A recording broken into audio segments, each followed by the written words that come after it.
harmonizing with nature. With over 4 decades of changing lives, your self-discovery archaeologist,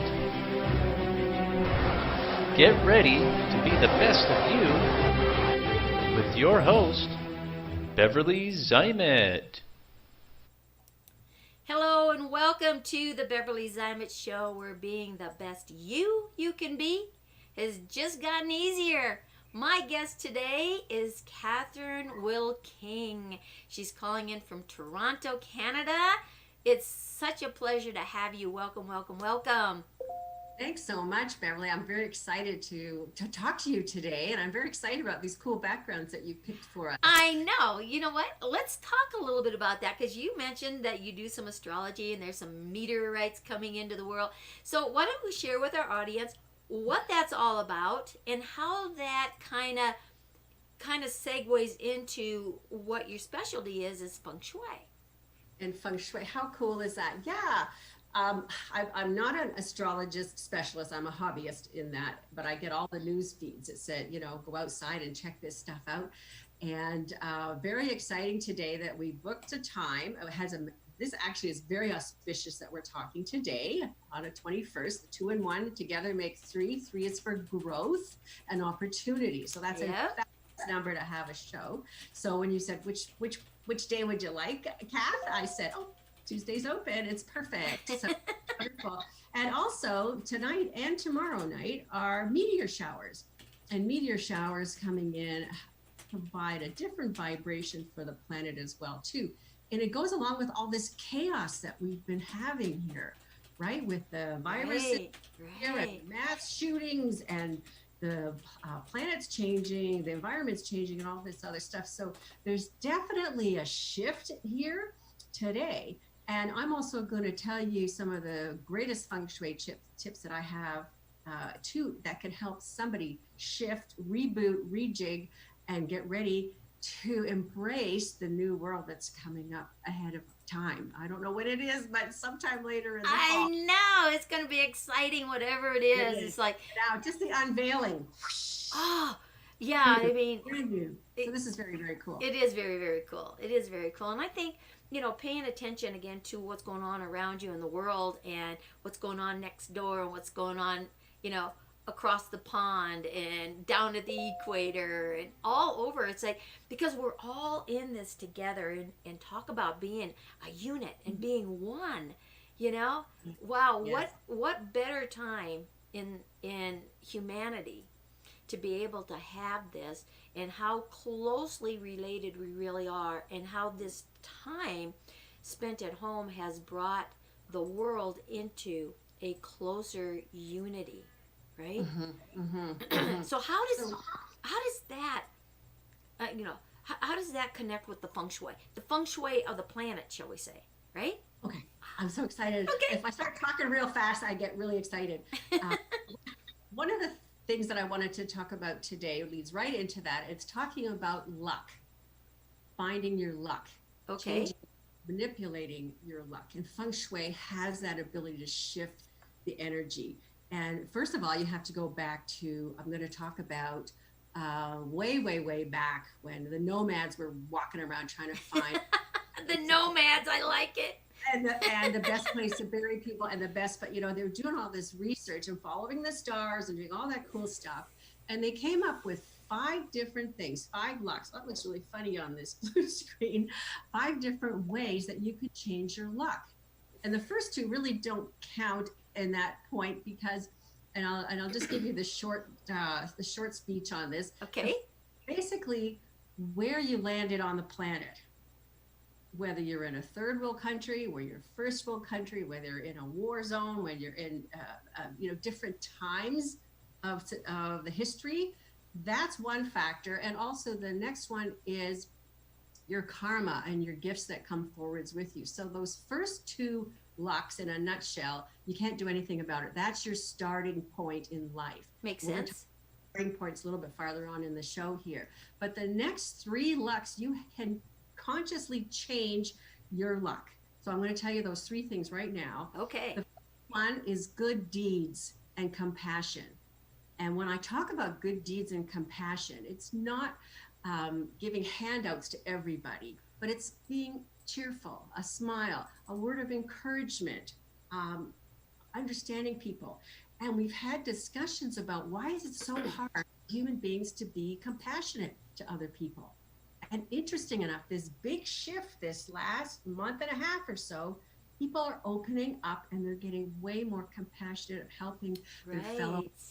And I've also I'm getting goosebumps. And I've also described this as setting down gold stars. It just makes you receptive Gold stars. Wow. to that, that give and receive stuff. That's really important. So that's one way that you can shift your vibration and your luck of attracting abundance in your life. The second one is education. Now, education doesn't mean we all have to be brain surgeons or lawyers. That's a good thing. Or school teachers or anything like that. Education is being aware, and your sources, talking to people, what's happening, being informed so that you can make sound decisions for yourself and your other kind. Okay, so education is super duper important to, again, finding that abundance vibration.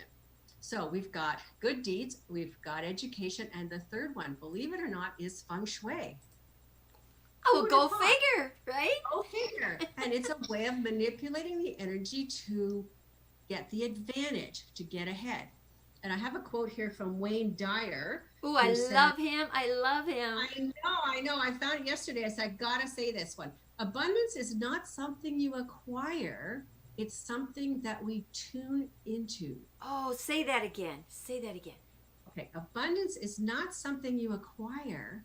It's something that we tune into. Wow. Isn't it fabulous, by Dr. Wayne Dyer? And so there's a vibration that goes with this as well. And so guess what?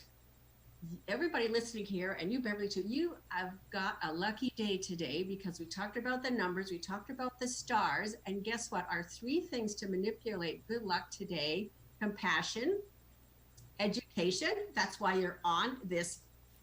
That's right. Happen to be a Feng Shui consultant. So this is all lining up. This is going to be a fabulous hour. So stay tuned if you're out there. That's right. And you guys, hey, let's participate. Comment below. I'm watching you over here. So if you have questions, we can answer them, right? For sure. This is your opportunity. So a little bit more about Feng Shui. It has several different parts. It has the external. This is where I came in from a decorator and home staging perspective. Okay. I love color therapy. I love to manipulate things. I love the vases and the flowers and the crystals and all that. And so I am a decorator, professional decorator. I was in the paint and wallpaper business for 100 years, it seems, and I'm in home renovations and telling people what kind of paint to buy and checking out what the caulking label says and different things. And you can find some of my personal projects on my Facebook as well too. But the other part of Feng Shui is, again, that manipulation, the psychology of where do you sit to be the best, right? Where's the spot for you? How do I talk to people? How do I approach this person to either make a request or take charge of a situation? Where's the power seat in a meeting anyways?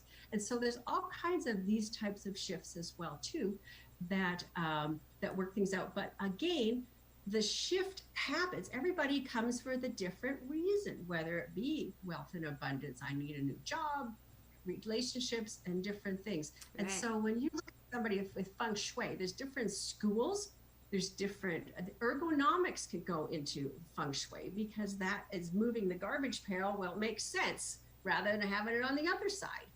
That's just about making sense of your space. And that's what I love to do the most. I love to visit people in their homes or more recently through the video screen here. Yeah, right? No kidding, right? So you had told me that you do body Feng Shui. So tell me about your routine. Oh my gosh. It's basically when you look at how your systems are all set up, right? You have your digestive system, you have your hormone system, you have your detoxing system, digestion, and your immune system. And now it's key for the immune system. And the immune system and the lymphatic system kind of work hand in hand. So when you look at the Feng Shui and how that works, to line that up to make each system systematically work together like it was designed, your whole physiology changes, your whole mindset changes, your body becomes a working component. So it's like driving a brand new car off the lot, right? And everything works, right? I love or it. it's supposed I love to, it. right? And then what happens? How do you take care of it? Do you park it in the garage? Is it sitting outside? Is it getting weathered? Do you change the oil? What kind of gas do you put in it? All of these different things function. Your body is the same way. So, but, so it's keeping in alignment. You talked about energy, because we are an energy unit. Everything is energy. How we feng shui our house, where things are sitting, how we sit, what direction we're facing, all of those things make a huge difference. Right? Where's your money corner? If your money corner is over here, and it's being flushed down the toilet, oh my goodness. That's the first thing that I really learned about feng shui was keep that toilet seat down, And it's like, wow. So there's different Big things. time. Yeah. And with the Bagua map, it kind of looks like a cat and mouse little thing, right? To know where all this lines up in your home and how you can decorate that. The Chinese built their homes that way on purpose. And I think it's getting back into that purpose. But it's not tear out your house and remodel it. It's what we can't can do you that anymore. No. And so it's building, and it's just like yourself. So let's say you've had a surgery and you had a piece and a part removed. The energy, yeah, that's right. So the energy of your body, with that missing piece is still there. How do you still segment way into that, and how do you connect it on the energetic level, even if it's gone out of the physical level? So it works hand in hand with that. And when you can put that Bagua into your physical body, and then put your physical body into your element outside of, and you work those in unison, the harmony that takes place, there's no words for it. Awesome. Right? Yeah. I often describe it as life is a stage. Oh my gosh. Yeah. When you let's say you're brushing your teeth and you've got your makeup and you're all everything's lined up, ready to go. You've already figured that out. And same thing with some of your dressing garments, or your routine of walking the dog, or which route you take to go to work. Why wouldn't you do your office so that it flows from A to B? Right. Why wouldn't you take the time to organize how to set up a meeting room? Where should the power position be if you want everybody to listen to you? Right? Exactly. And all different, speaking of body parts, when I had one of my big teeth out at the back a couple years ago, and I said, the dentist said, here, want to have a look at it? And I said, thank you, tooth, for all your years of service, and cracked right up. He says, no one's ever done that. I says, you know what? I really wanted to keep that tooth, and it wasn't meant. That was way impacted in the back. But you have to. There's that Native Indian spirit stuff too that comes out of that. Oh my gosh. Yeah. So when you're talking about loss, like a tooth, how do you replace that? Well, you know what? Just thank it for its years of service, and you know what? All the other teeth kind of cheer and say, "We'll hang on there for you." Oh, exactly. It's like they step up to the plate together, right? So it's two. But I wanted to tell you how I got into Feng Shui. My very first phone call to a Feng Shui consultant to come to my house was back in 1998, way back. And I'd already been decorating for years, a couple different homes, and I remarried. And my new husband was a widower with a little boy, a little 6-year-old boy. His mom had died when he was 6.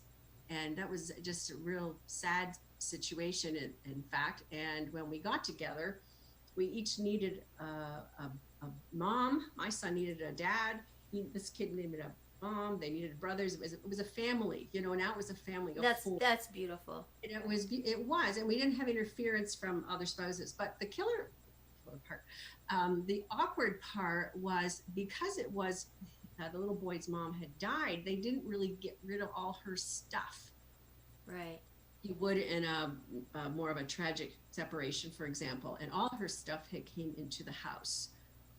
things they bought on holiday and different mementos. She was a concert pianist, so her piano was right there in the middle of the living room.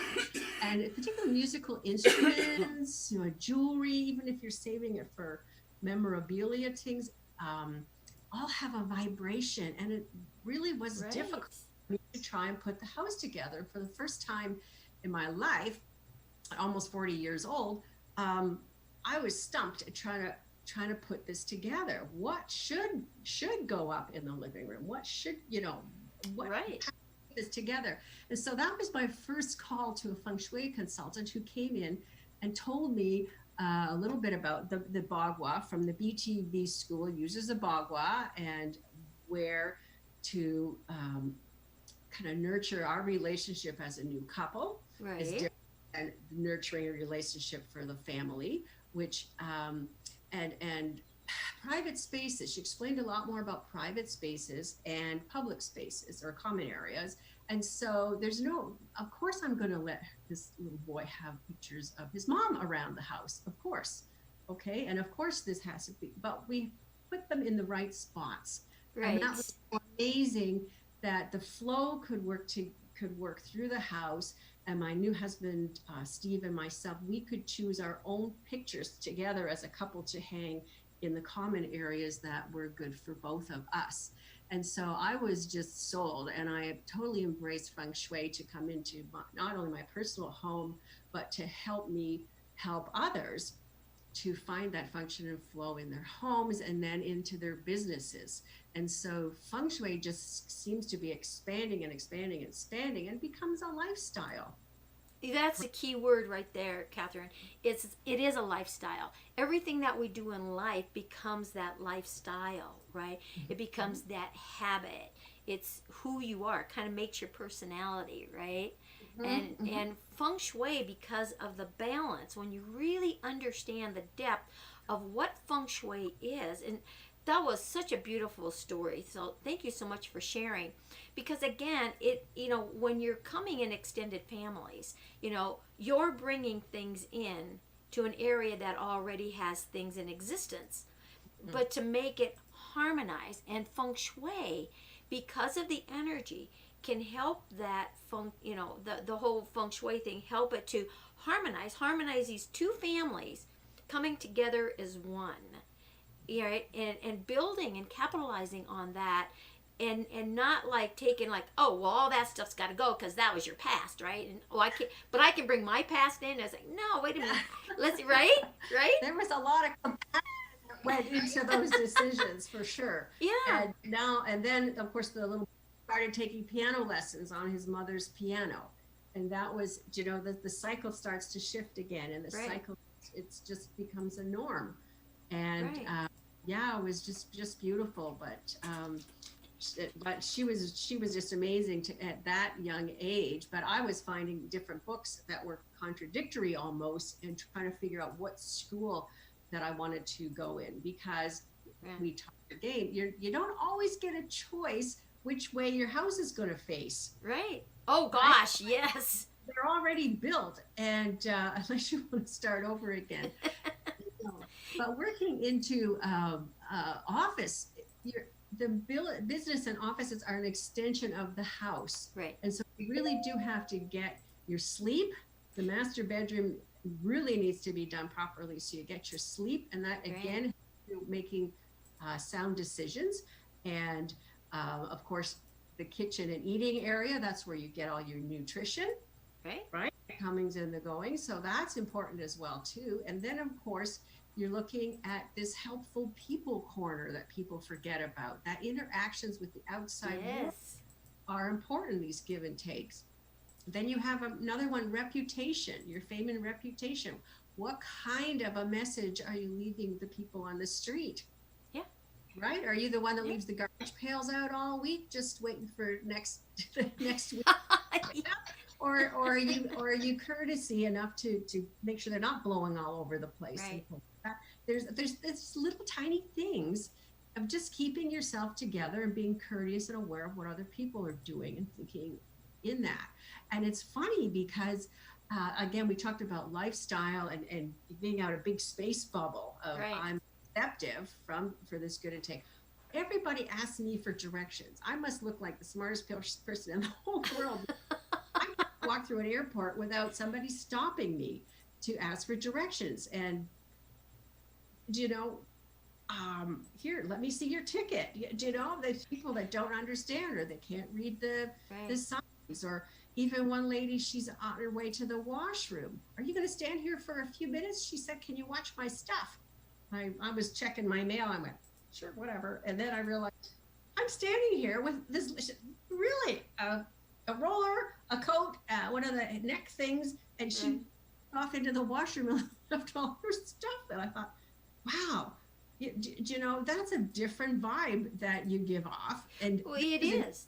This wasn't Houston, for crying out loud. This wasn't even. I've been in that airport. Oh, God. I had this vibration that said, she'll stand here forever and watch this stuff.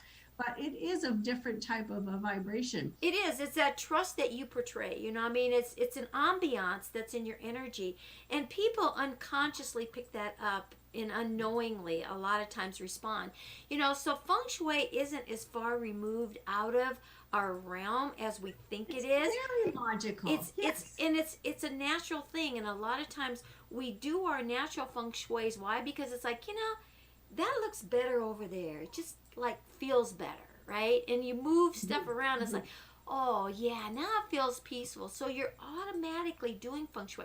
You know, you said you were a home decorator, right? I think the most successful home decorators are ones that unconsciously understand energy and Feng Shui, really, you know, and a home will sell better when it's laid out to have that feeling of comfort, right? You know, I really agree with this. And I would be the one that would take, like, let's say 3 plants or 3 vases or whatever, and I would rearrange them to say, oh, that's better than that.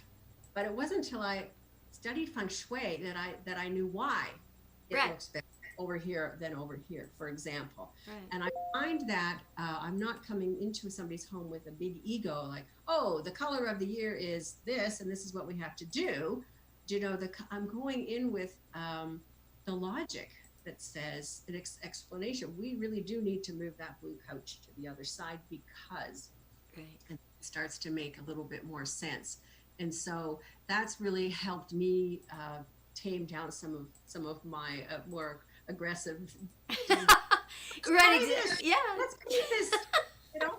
And so work with the person and the personality. Some people don't like all the bold colors, but let's know what, or they put them in the wrong spots. And that makes them feel uncomfortable too. I've noticed that, you know, is a color that may not be your style. It still is impactful. Like for me to wear yellow, I love yellow. But when I wear yellow, it's like, oh, not so good, right? So basically, what can you do? You can wear a yellow bra or yellow undies or yellow socks.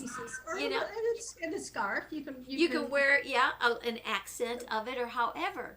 Yeah, but it's put it in another way. Yeah. So it's not like totally avoiding everything. And the same way in your home. Now you're working at, you know, you have metals and you have the wood. Right, and you have air trafficking moving around, and then you have the waters, right? Those are 4 key elements, right? Yeah, and fire. Right. I use 5, so Yeah. So how do you align that up? You know, is your furniture pointed on the ends, right? How do you There's some really bad furniture those? Oh, yeah, exactly. You know, and then the artwork on the wall, the color in the artwork. But when you can really start to explain that to a person as to why, it's like, you know, okay, so you like that there. Let's just play the what if game. Let's move it, shift it over here. How does it feel? And give them an option to feel the difference, because we are feeling, that's why we have 5 senses, right? 5 elements, 5 senses, 5 tips you gave us. 5 is a hot number, right? It is. And when you're talking about what's on your walls, I've written blogs and stuff about that. What's on your walls? They're giving you a cryptic message. I like that. Very much. It's a cryptic message. And if somebody's in an office and they're not getting the traffic that they want, I ask people to, I don't just come in and say, you got to get rid of all this stuff. Tell me about this. Right. Tell me about this. And what's the significance of this? And if they've got pictures of people, let's say a beautiful scene of some sort, and they're looking at the backs of everybody, picture, you're actually seeing people walking away from you or turning your back on you. So you want people to turn the other way, Right. coming to your office. And so that's a really big one. Or even those lovely beach scenes with the one person walking down, in the sunrise, something just drop dead gorgeous. Well, you wonder why you're not making business connections or finding relationships. You're actually alone. And when you look at this all the time, it's sending that message message that you're all alone in this. And so depending, it's not for everybody, remember, but if this is what the problem is, look around and you'll see, oh my gosh, I never noticed that. Right. Da-da-da-da. And so one of my colleagues, if a Feng Shui lady, was telling me about, she got called into a pharmaceutical company, and they have all their salespeople come in, their reps on, for example, Wednesday morning, and they all seem to fight with each other. And so the pharmaceutical company, very progressive enough, invited a Feng Shui consultant in to see what was going on. Right. You know what she found there in their sales meeting thing? They had pictures of all the sports teams all around the boardroom. Wow. What would happen is, even though sports, that gets people's adrenaline moving a little bit. People can get a little heated about, my team's better than yours. Oh gosh, yes. Soccer or football, whatever you want to call it, and they would get into fights and heated temperaments with these, that she felt that they should change the whole atmosphere of this meeting room, and they did. I can't remember, it's too many years, about what they decided to put on the wall, something a little bit more motivational. You've seen there's a lot of generic motivational material, but apparently it worked really, really well. They just changed the whole mood of the place. Maybe put in a couple of plants, change the lighting, because light and air are these essentials to life, and that was what raises our bar and our vibration. The sun, in fact, I've got people's homes, they don't even open the blinds anymore. Oh, right? I know, and that's so sad, because and this is our greatest source of energy, to come in and just kind of even let the sunbeam come in and just kiss everything for a few minutes. If it's glaring your computer, it's important to do this. And so when people ask, what are you going to do if you come over? I don't know yet. I have to see what there is in there, right? I went to a long conversation with a client and what their problems were. It took me an hour and a half to get there. This is out in BC, and I drove all this way, and I did my little meditation before I got out of the car. And the first thing I saw on the front door was a lucky horseshoe, but it was hung the wrong way. Oh. Right on the front of the door. Now that's not really Feng Shui, that's folklore, but I just got out of the car and went, well, no wonder. That's setting the precedent of what else is going on. Well, let's capitalize on that a little bit. Don't know. When you look at the outside of the home, right? And that's the first thing that caught you, right? It's like, wow. Mm-hmm. And being upside down, what people don't realize. But also, is your home inviting? What leads up to that sidewalk that takes you there?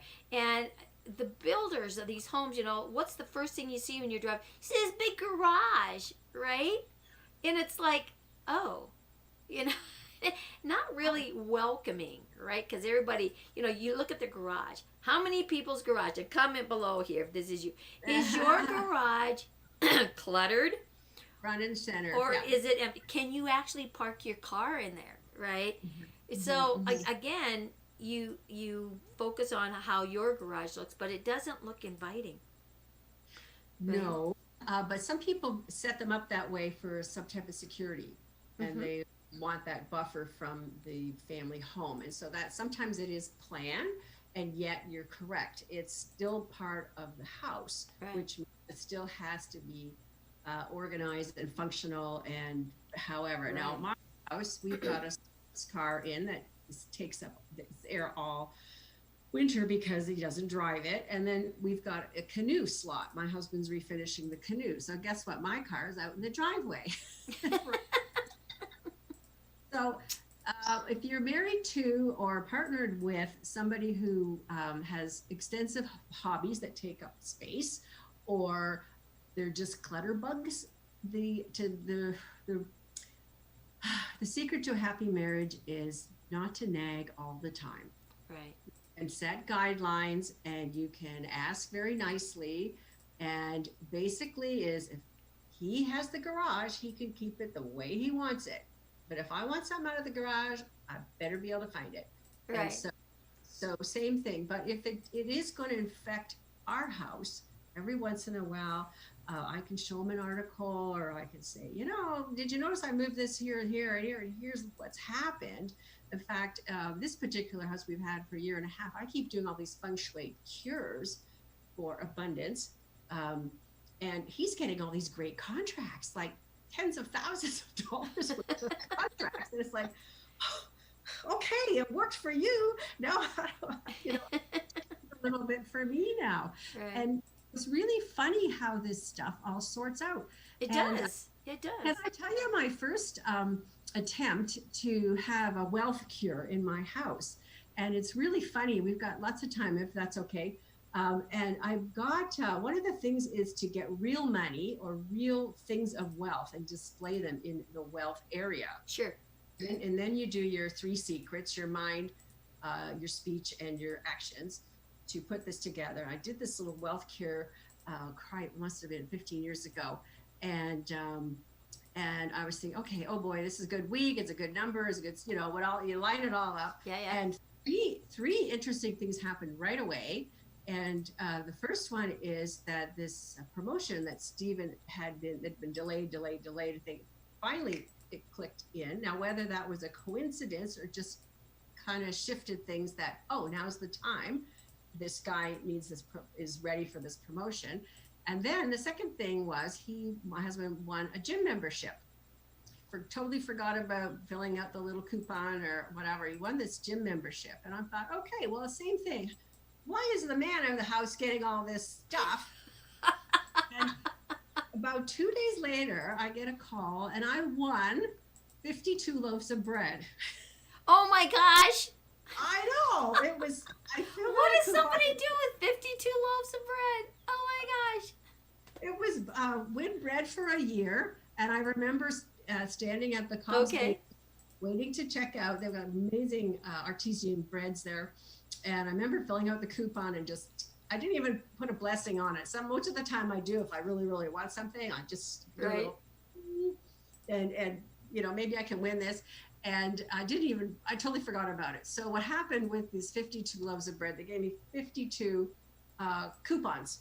So one a week I could go get a loaf of bread.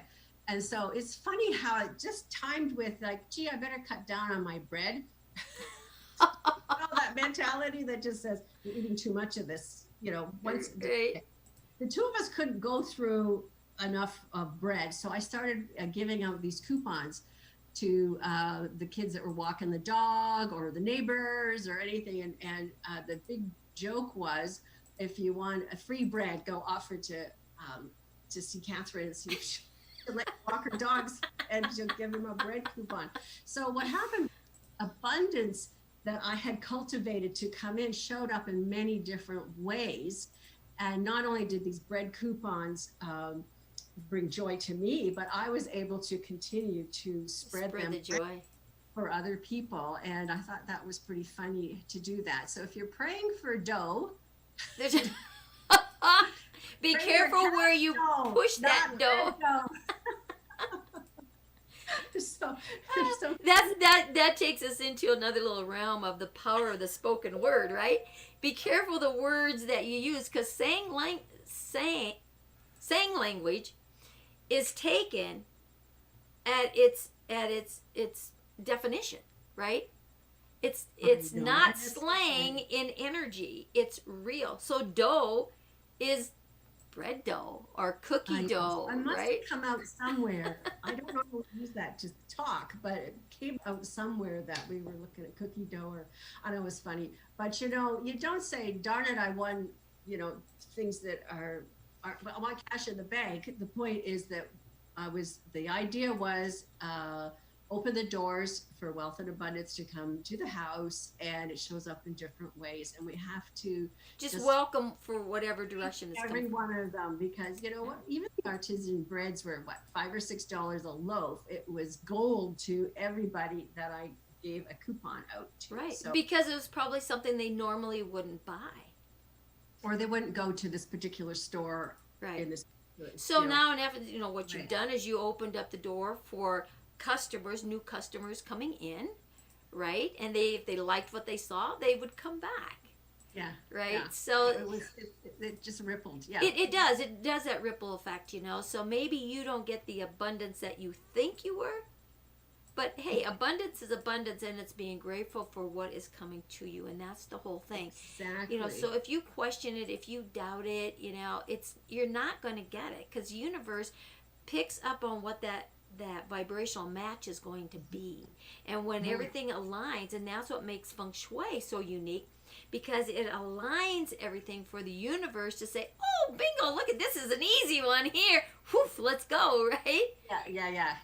And it's the chi energy. And sometimes I meet with people that are really down, or the mom's down, or something's not functioning right in the house. And we've, again, get the shades up, get the windows open every well. And sometimes I take people just out to the backyard to breathe and embrace.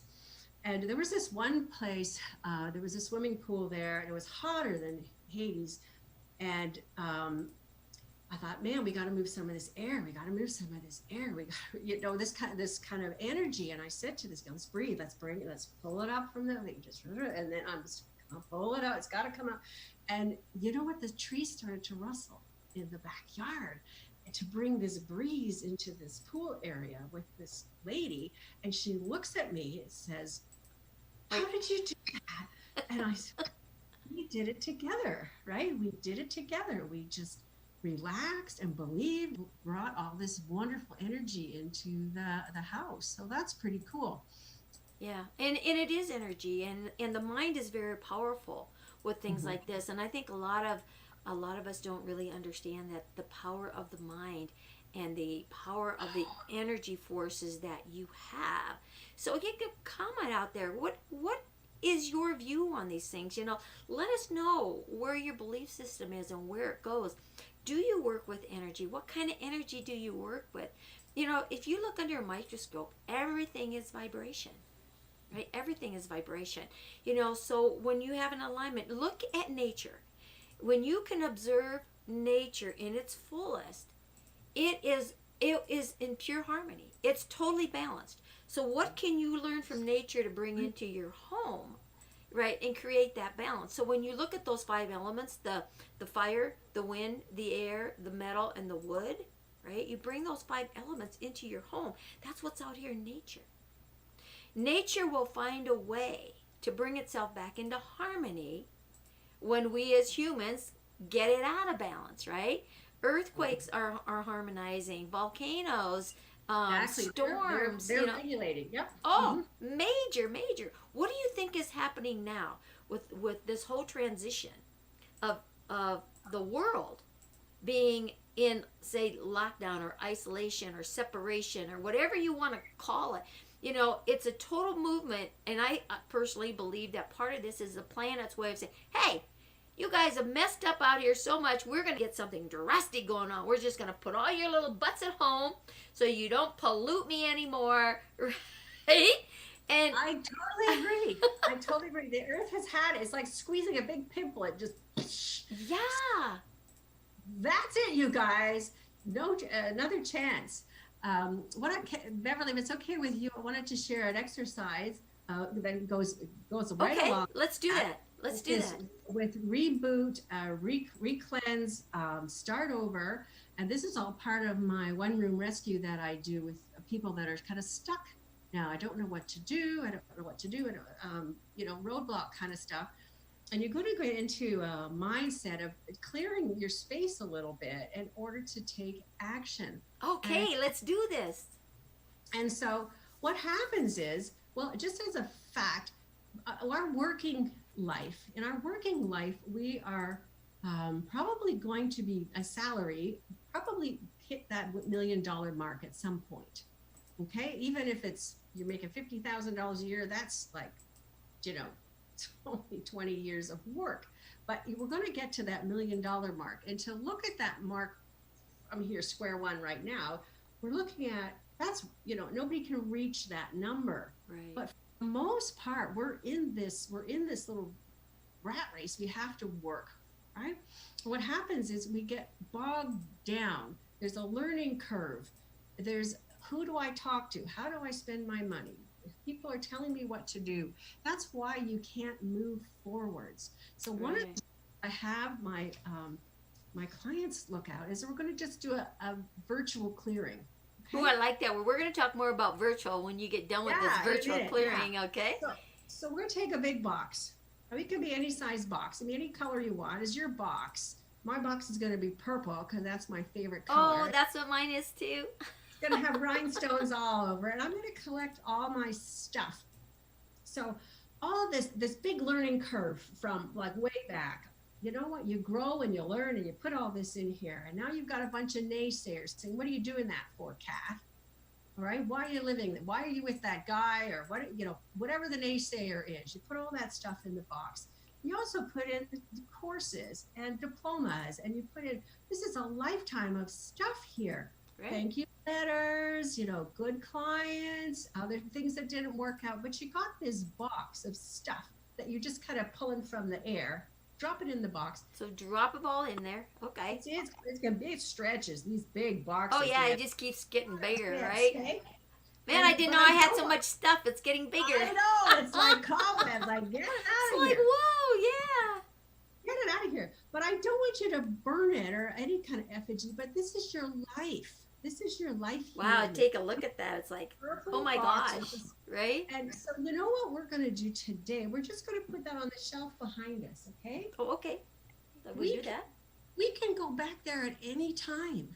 Anytime we want to pull something out of there. But for today, we need to clear. We need to, in fact, get the bangs out of your eyes, clean your glasses. You got to be able to see today.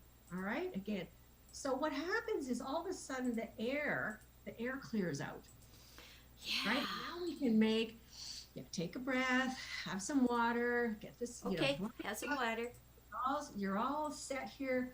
I love to crack the window even in the middle of winter, and sometimes it's just better. Now let's don't say crack the window. Let's slide it open.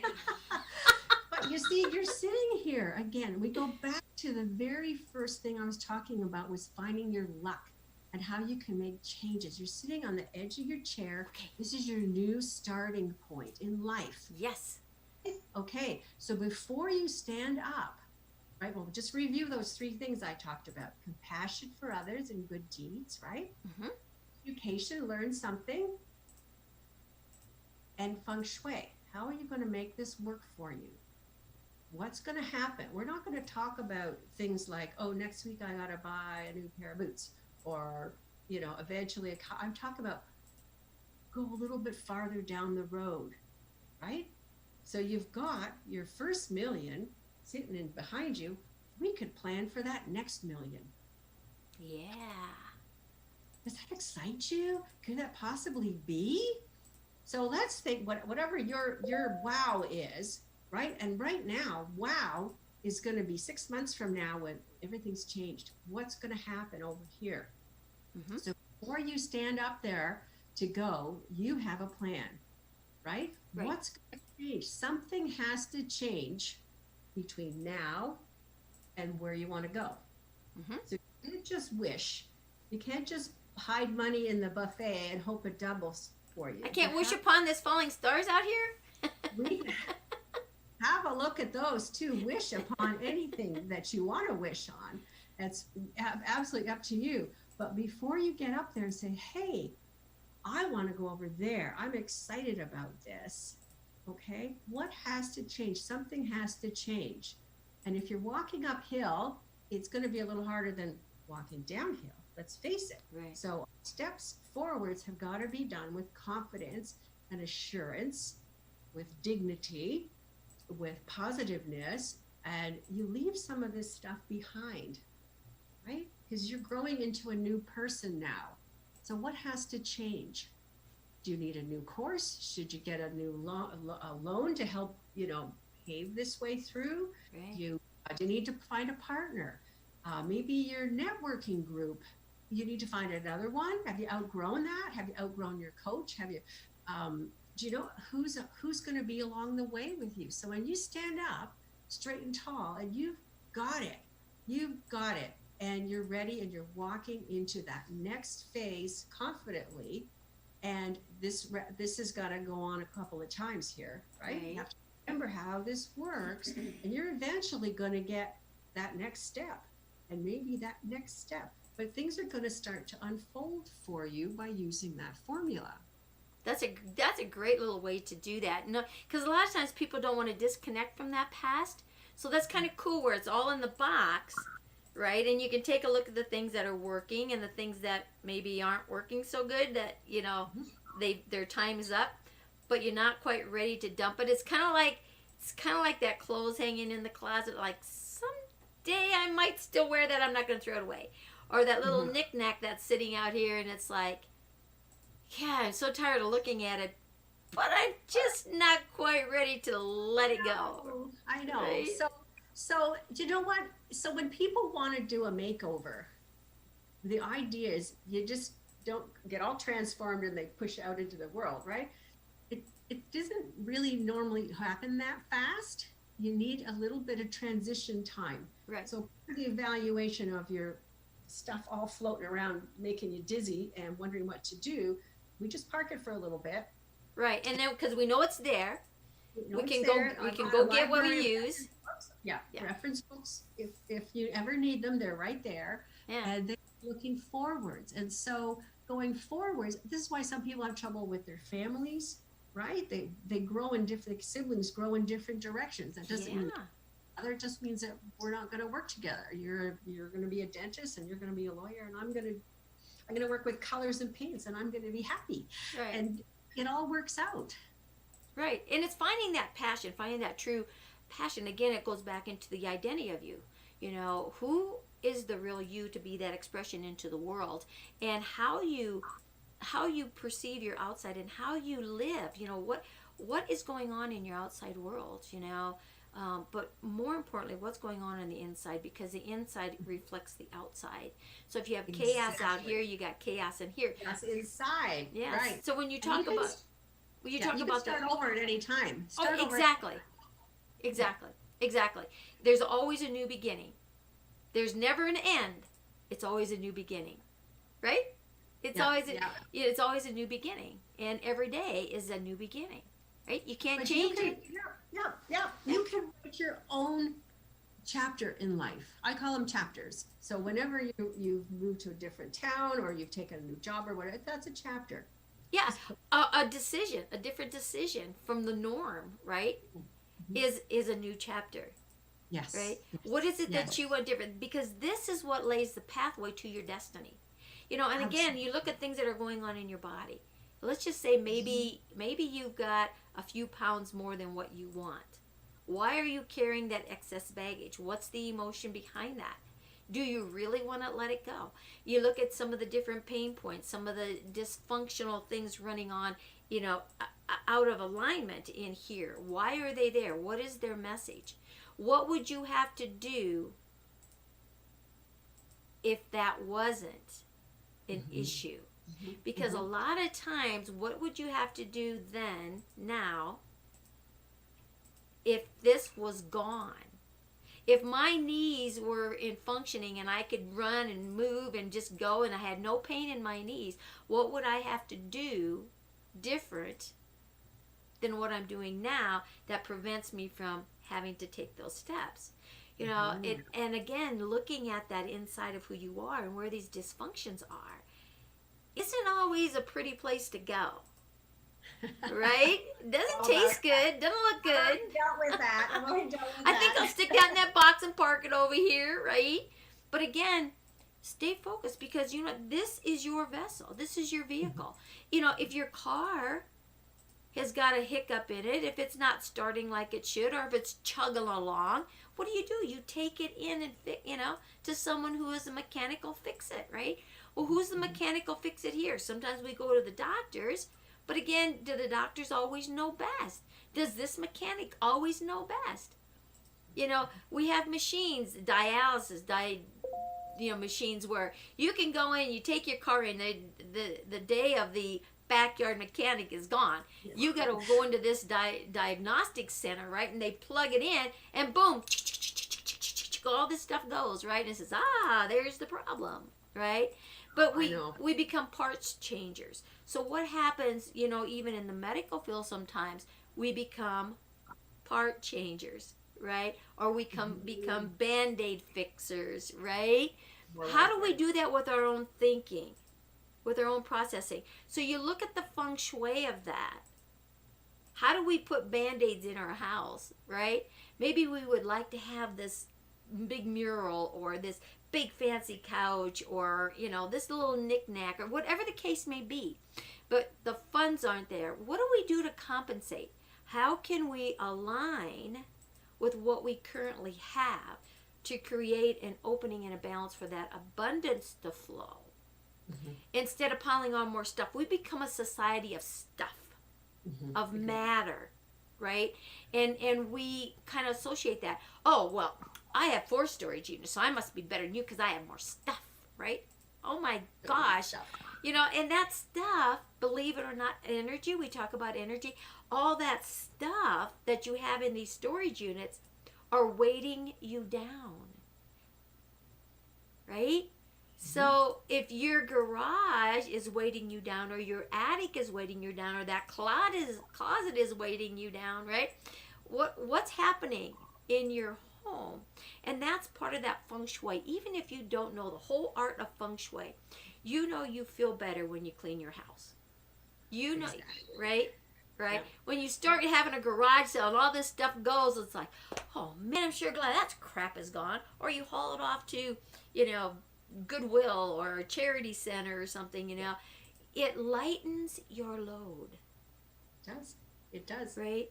So when you lighten these nasty, negative, putrefying, toxic thoughts, right? The stinking thinking, when that starts to move away and you start opening up to the brightness, to the joy, to the happiness, to the thrills, to the confidence, the newness of what's out there, because we have a whole universe to check out. The adventure is out here in front of you, not behind you. Right? It's not behind you. So if you don't make a difference right here in the now, right now, your past is going to look like your future.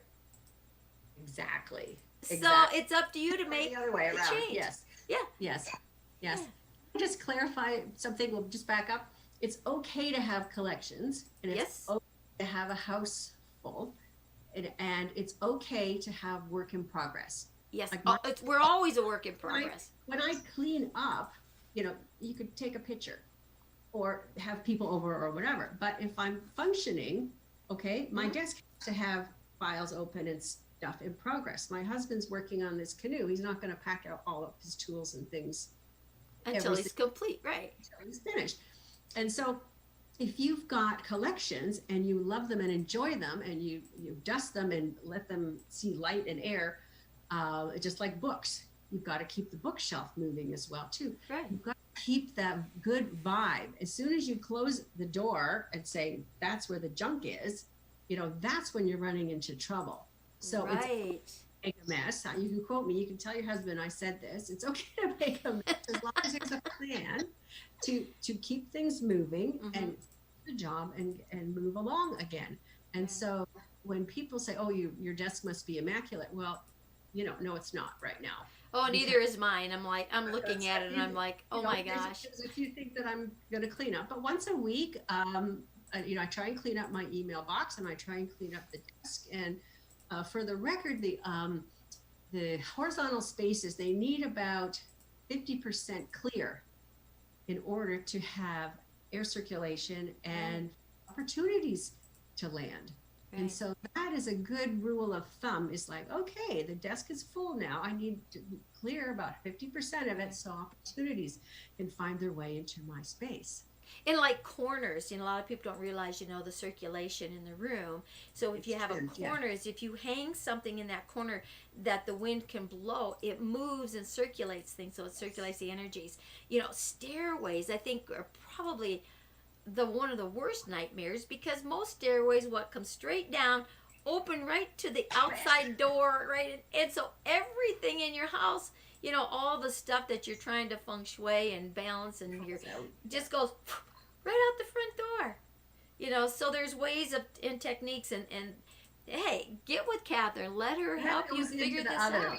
Yeah. All this stuff goes into other.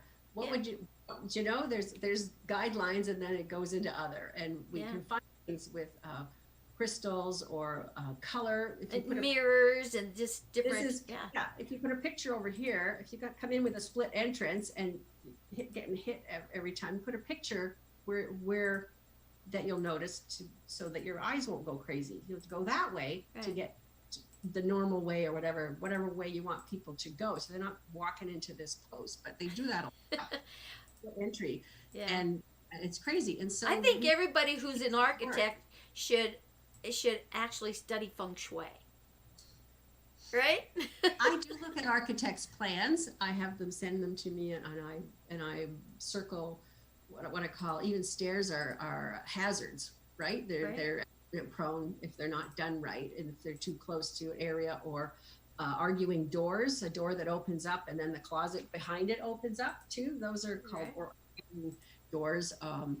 And so there's going to be arguments in that area. Yeah, there's so all these little things that you don't tiny really things think they about. don't think about. And there's even a new build down the street, beautiful brickwork, and yet the front door has got a pitch on it, and it doesn't line up with the windows on the second floor. And I'm looking at going, this is under construction, and they didn't get it right. Wouldn't it better even to curve that point, so it's not pointing at a piece of the window? It would be either to one side or the other. But anyway. Oh my gosh. Kathryn, we could talk for days on this. And we are definitely gonna have you. Okay, guys, come on, let's comment down here. I'm watching you over here. Let's make some action. Let's get this lady back. Tell her we want her back. Isn't this good? Before we go, though, let's mention your book. We didn't even talk about your book. My book? Well, here I have the book. This is, can you see it? Well, not really, but I'm going to put it up. I can see it now because Practical Feng Shui for the Office. Here we go. It's funny, eh? I love these. Practical Feng Shui for the Office. I wrote because everyone was writing about the homes, so I thought I would be a little bit different. And in this particular book, I explore more on the 5 elements and their personality profilings, so that you can find a little bit better who you're talking to, who you want for a partner, your kids even, that they're wired a little bit differently. So how you can manipulate people. If they're earth people, they want a sales pitch that actually has words in it like recycling and environmentally friendly and such. And so you choose your language to go with the personality. So there's about 3 chapters in there just about that, as well as arranging your desk.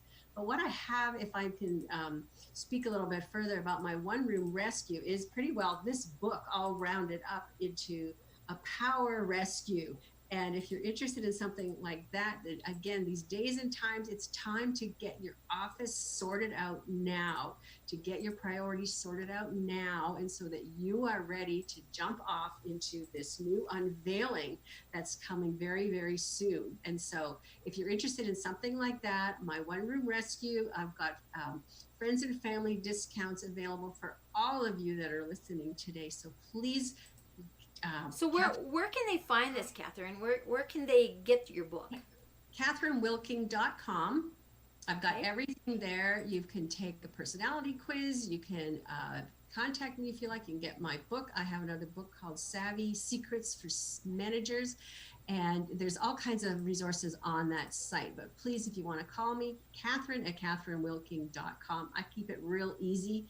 Just drop me a note. We can have a chat. There's no charge for having a coffee together. So that's right. mention all the of you. show, and she might have a little special thing for you, I right? might have a little She special, might. but Bev, we've barely scratched the subject of feng shui and taking charge of your life. That's a good way to put it, because it is about taking charge of your life, not being Taking in charge. control or manipulation. It's taking charge of. It is. It yeah. is. And you know what? If you can find a little way of making things better for you, then take it. Okay? That's right. That's Maliciousness involved. Just, I will feel more comfortable wearing this furry, fuzzy sweater rather than something. I like this seat better than the one over there, than the stool. And I want to have this coffee cup today. And all of these little things are choices that you make Right. just for you. Right, right. And oh gosh, we definitely have to have you come back, because there's just so much more to share with Feng Shui. I'd love to. And for sure. so reach out, comment below, let us know how you really like the show, what you like most about it, what you want to hear about on the next show. And yeah. So gosh, I know, an hour goes by like that. it does. It does. It does. So it's time to say thank you for being here, Kathryn. It was a pleasure it. and an honor. And I've learned so much too. Even being in Feng Shui myself, I was like, oh, these other little tips are so awesome. I want to get your book. I am excited about that, right? No so problem. I'll definitely have to go to your website and get that, right? So Yep. it's time to go out there and be that best you that you can be today.